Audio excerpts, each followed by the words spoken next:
खुलुमबाय। गोजोन फुंबिलिनि गासैबो बड'लेण्ड बुब्लिनि अनसायगिरिफोरखौ बरायग्रोबाय। दिनै 17 जुन समबारनि फानजामुथिखौ फरायथिनो लादों आं उदांस्रि मोसाहारिया।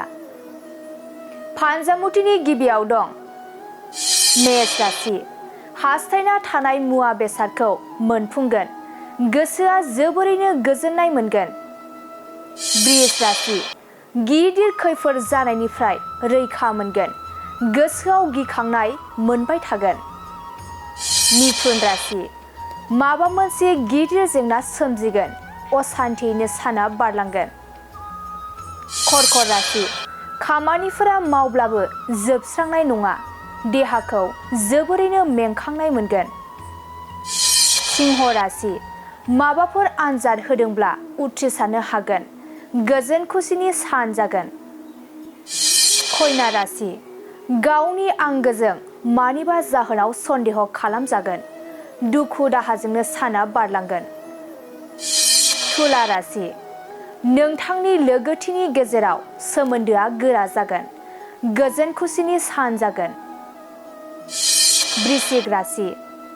नोंथांनि गोनांथार खामानि मावनाया दावगानो हानाय नङा, खामानिया आद्रा जानानै थागोन।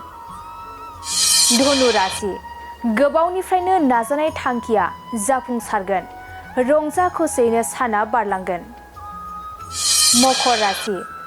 गोजान लामा दावबायनो खाबु मोनगोन, गोसोआ गोजोननाय मोनगोन। कुम्भ राशि। धोरोमनि बेरेखा हाबा मावफ्लांगोन, नखरा जेंनायाव गोग्लैनांगोन। मीन राशि। बेफार फालांगियाव मुलाम्फा जागोन, रांखावरि आरजिनो हागोन। दिनै सानसेनि राशि फरायथिनायाबो एसेनोसै। आसा खालामो नोंथांनि दिनैनि साना मोजाङै मोजां थांगोन, बेखौ बड'लेण्ड बुब्लि नखरनिफ्राय मिजिंथिबाय। गोजोन्थों। मोनसे गोजोनथाव खौरां। BA सेथि सेमिस्टारनि थाखाय गसाइगावनि जारागुरि गबिन्द बसुमतारी कलेजाव मुं थिसननाय हाबाफारिया सोलिगासिनो दं। गिबि 100 फरायसाफोरनि थाखाय स्पेशेल अफार आरो गुबुन गुबुन रोखोमनि बेसेन नाङै क्लासनि सुबिदा होनानै मुं थिसननाय हाबाफारिया सोलिगासिनो दं। बे फरायसालियाव फरायसाफोरा गावनि गोसोबादि आयदाखौ सायख'नानै लानो हागोन। लोगोसे basic computer class, self defence आरो स्पकेन इंलिश क्लास बायदि सुबिदाफोरखौ बेसेन होआलासे फरायसाफोरा सोलोंथाइखौ लानो हागोन। लोगोसे बे फरायसालिमायाव गासैबो फरायसाफोरनि थाखाय फ्रि बास सार्भिसबो होनाय जादों। लोगोसे गासैबो थाखोनि बिजाबजों बुंफबनाय बिजाब बाख्रिनिबो सुबिदा दं।